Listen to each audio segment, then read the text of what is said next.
And welcome back to Notre Dame Day. I'm Leanne Tokars. And with us now we have Jasin Ruiz, a professor of American Studies, who led a group of 5 students to Colombia to explore the aftermath of the war on drugs. Joining him are 2 of those students, Kendall and Irla Atanda. Welcome to Notre Dame Day. Thank you. Thank you so much. Professor, what inspired the idea for this trip?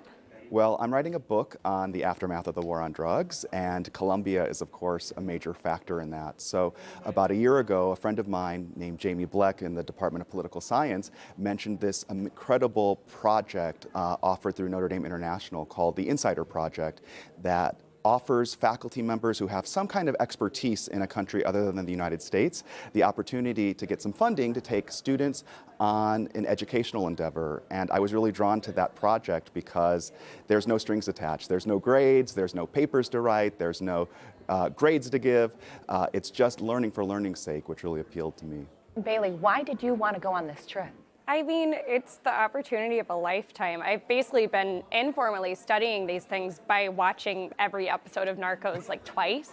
And the Department of American Studies puts a huge focus on transnational American studies. So we're not only looking at how American culture functions within our classrooms, within Notre Dame, or within the United States. We're looking at how America functions inside of other countries and through their media. So, I mean, as soon as Jason asked, I said yes.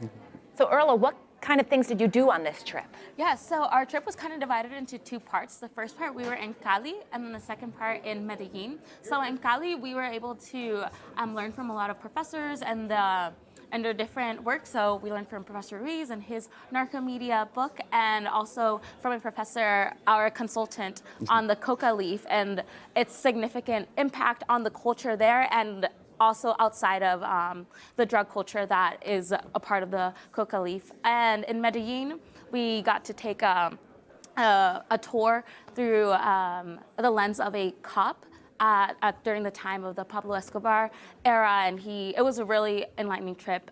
Going to backtrack a little bit, we also were able to spend some time serving there at a soup kitchen that serves Venezuelan immigrants. And actually, I will be returning to Cali, Colombia this summer to continue some research on Venezuelan immigration there. Professor, I mean, they did a lot. A lot. What can they take away from this trip that they couldn't get in a classroom? There's no way we could have done what we did in the classroom. Sure, we can talk about popular culture. We can look at the representations of a country like Colombia through the lens of a show like Narcos or myriad other programming or movies or television that tries to tell the story of the war on drugs and how it affected a country like Colombia. But being there was so different. As Irla just mentioned, we took, I had some reservations about it, but we took some narco tourism that included a trip that really traced the footsteps of Pablo Escobar. But what we did is we looked at it critically and we said, how is this narrative getting constructed? What are the cultural workers who are giving narco tours? What are they trying to say about where Colombia had been in the 1990s and where it is today? Meeting the people that we did, seeing the sites that we did, standing together at Escobar's grave like we did, overlooking Medellin, there's no way we could have done anything like that in the classroom. So do you have plans for another trip in the future? Not immediately. I'm actually about to go on sabbatical and going to be based in Colombia, so I'm really excited about that. I will be writing my book, finishing my book, but an opportunity like this doesn't come along every day, so next time it does, I will be sure to take some other stellar students with me to Colombia. Well, thank you so much for joining us for this Notre Dame Day. Thank you. Very Thanks a lot. interesting.